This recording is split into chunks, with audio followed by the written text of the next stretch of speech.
patuloy ang paghahatid ng pamahalaan ng mga bagong oportunidad sa mga Pilipino. Sa katunayan, mismong si Pangulong Ferdinand R. Marcos Jr. ang maghahatid ng libo-libong trabaho para sa ating mga kababayan sa Eastern Visayas.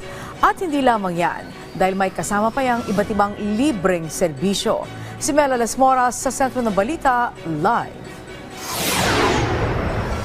Angelique, sunod-sunod ang mga aktibidad ni Pangulong Ferdinand R. Marcos Jr. dito nga sa magkatabing probinsya ng Samar at Leyte. Ang ating mga kababayan nakaabang na. Para matulungan ang mas marami pa nating kababayan sa probinsya naman ng Samar, ilulunsad ngayong araw ang trabaho at serbisyong pangkalusugan sa Bagong Pilipinas program ng pamahalaan sa pangunguna ni Pangulong Ferdinand R. Marcos Jr. Base sa anunsyo ng Department of Labor and Employment Region 8, nasa 3,000 trabaho ang hatid dito at may mga job opening para sa mga nais mag-apply locally at abroad. Sa programa, mayroon ding mga serbisyong medikal na libreng ma-avail. Bukod dyan, pangungunahan din ni Pangulong Marcos ang ika-9 na campaign rally ng Alyansa para sa Bagong Pilipinas sa Tacloban City sa Leyte.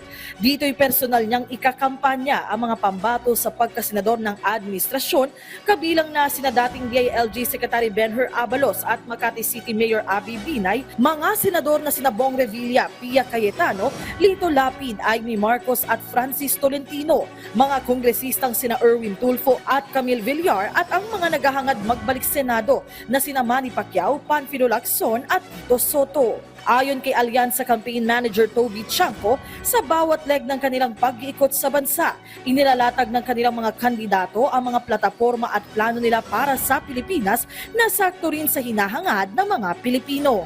Bukod naman sa campaign rally, nag-ikot din ang ilang kandidato sa probinsya. Si Mayor Binay nag-courtesy visit din kay Leyte Governor Jericho Petilla sa New Leyte Provincial Capital at ilan sa mga napag-usapan nila ay ang mga suliranin ng isang local government official at kung paano maisasaayos pa ang pagbibigay ng serbisyo sa mga residente. Habang si Congressman Tulfo nag-ikot naman sa ilang lugar at nakipagpulong sa ilang grupo. Angelique, sa mga puntong ito ay nakaabang tayo dito sa isasagawang press conference ng Alyansa para sa Bagong Pilipinas kung saan ilalatag naman ng mga kandidato ng administrasyon ang kanilang pananaw sa ilang mahalagang usapin ngayon. Angelique? Okay, maraming salamat, Mela Las Moras.